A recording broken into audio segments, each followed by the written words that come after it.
Today, the United States informed us they will be imposing 25% tariffs on Canadian exports to the United States and 10% on Canadian energy. A decision that, should they elect to proceed with, should take effect on Tuesday, February 4th. How much can Canada really hurt the United States? I think Canada, is our largest trading partner, aren't they? So quite a bit. As neighbors, the problem is I feel like these countries have to work together against the United States, like Canada and Mexico especially, because they're part of the same trade agreement. We're all part of this post-NAFTA US, Mexico, Canada trade agreement. I feel like Mexico and Canada should work together to tariff the US and say, hey, listen, this is what's going to happen until you fix your shit. Because if they all try to do this unilaterally, the US can win because we're bigger than any of them individually. We can probably endure more, especially with how strong the economy's been set up in the US, probably more than Canada can attacking us. This is a choice that, yes, will harm Canadians, but beyond that, it will have real consequences for you, the American people. As I have consistently said, tariffs against Canada will put your jobs at risk, potentially shutting down American auto assembly plants and other manufacturing facilities. They will raise costs for you, including food at the grocery stores and gas at the pump. They will impede your access to an affordable supply of vital goods crucial for U.S. security, such as nickel, potash, uranium, steel, Potash? and What's aluminum. that? They will violate the free trade agreement that the President and I, along with our Mexican partner, negotiated fertilizer. and signed a few years ago. Okay. Damn. But it doesn't have to be this way. As President John F. Kennedy said many years ago, geography has made us neighbors, history has made us friends, economics has made us partners, and necessity has made us allies.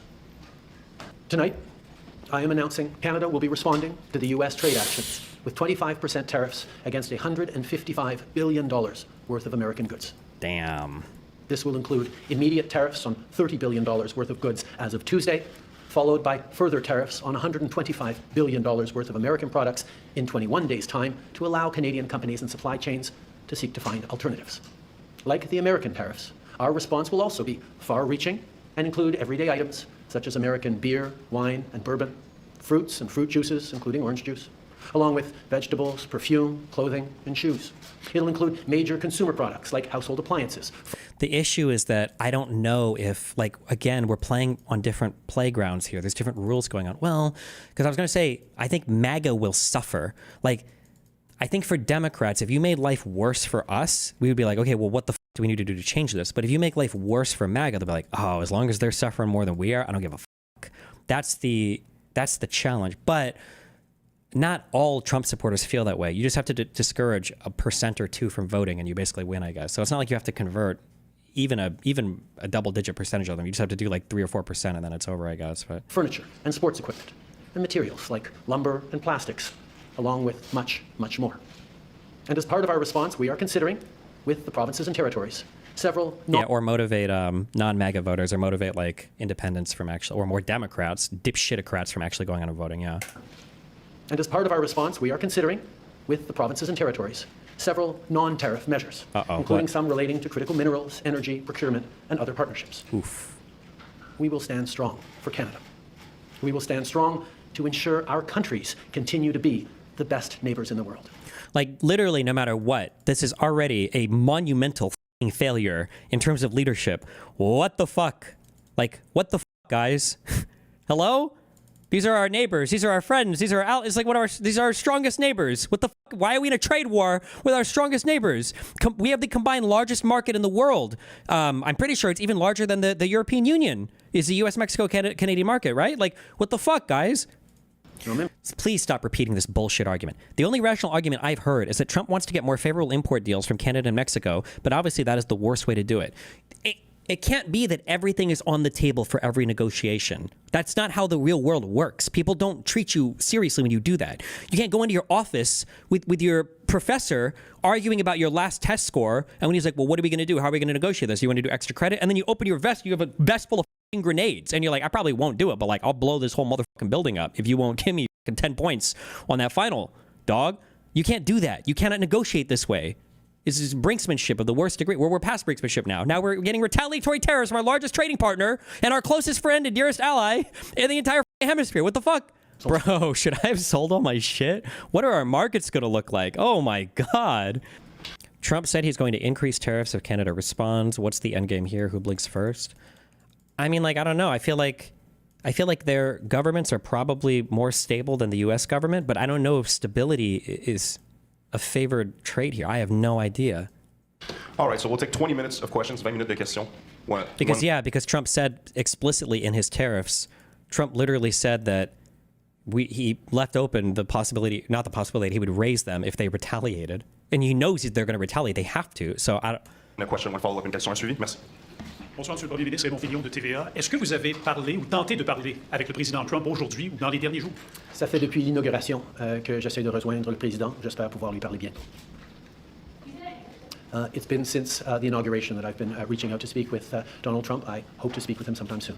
Bonsoir, M. Trudeau. Vous avez mentionné So I said, have you been able to talk to Trump? And he said no, but he wishes to. Like, these are failures of leadership.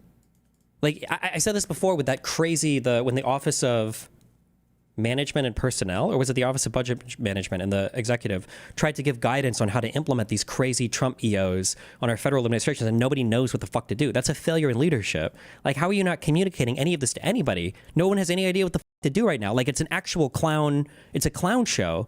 Like, even our economy, I'm so curious if our markets have priced this in. I really want to know what our stock markets are going to look like when they open on Monday. Like, have the markets priced this in yet?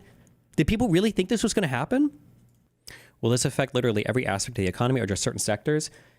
If you think that China is an important trading partner, Mexico and China, or I'm sorry, Mexico and Canada together, I think are like 6 times the amount of trade that we do with China. And we tariffed China as well. So even China has been tariffed as well, just 10% though instead of 25%. Like, the total trade we do with Canada is, I'm sorry, I exaggerated a little bit. But Canada and Mexico together is going to be twice as much as China. And China was tariffed too. So we don't know what the retaliatory tariffs are. And for the European Union as well. Like, so yeah, these are huge trading partners. These will affect every single part. These will affect every single part of the country. It was never about money also. It was never, ever, ever about, it was never about money, and it was never about the cost of eggs. It was never about the economy. Like, how will the right try to spin this in a positive way? The right doesn't exist in this fucking country. They don't have to spin it because they don't exist. It'll be Russian bots spinning it, and then it'll be Russian paid people like Charlie Kirk or Tim Pool or Tulsi Gabbard and RFKs and government or Jack Posobiec or like all of these people are going to be the ones leading that, who are going to say it's based and awesome because Trump can do no wrong. And then audience captured losers like the Daily Wire. How fucking stupid are we? Also, keep in mind, the whole reason why any of the people who barely held on to any amount of intellectual honesty whatsoever, only reason why they supported Trump is because, well, he wouldn't actually do this. And now he has done it. So now what are they going to say? Is Ben Schwartz going to go, okay, me, maybe the guardrails, maybe he actually came with a bulldozer this time. The guardrails aren't holding. Or maybe this is actually really bad. Like, what the fuck? And throw in the Young Turks there as well, because those guys. How do tariffs on both sides affect the average Joe? It just means the cost of everything goes up. You're not going to maybe notice it as much because companies are going to try to hedge against it as much as possible by firing people or cutting services or cutting the quality or whatever as much as they can. But prices on basically every single thing in this country will go up. Cars, like even Project 2025 already said that prices have probably gone up. This is even Project 2025, okay? This is before Trump was in office. We are 5 years into the biggest experiment with tariffs since the Great Depression, and the results are in. The new tariffs raise consumer prices for ordinary Americans by about $1,200 per household every year and benefit only a small number of special interests. That's what tariffs do. Does Canada putting tariffs on the U.S. affect the U.S.? Yes. When Canada puts tariffs on the United States, what that means is that when somebody is exporting something from the U.S. to Canada, a Canadian has to pay an import tax on that thing. So in effect, it doesn't mean that they're going to pay the import tax What it actually means is they're just going to order it from some other place. So if I could buy it for $10 from the United States, or I could ship it from Europe for $11, and now I've got a 25% import tax on the US good, it's not that I'm going to buy less from the US, and it's not that I'm going to buy the same and pay a 25% import. I'm just not going to buy from the US, and I'm going to shift all of my consumption over to Europe. So then it hurts our export market, which hurts our domestic markets, which also hurt. Tariffs are just fucking horrible. It's just bad. It's just bad. Tariffs are just not good for your economy. It's just the worst thing you could do.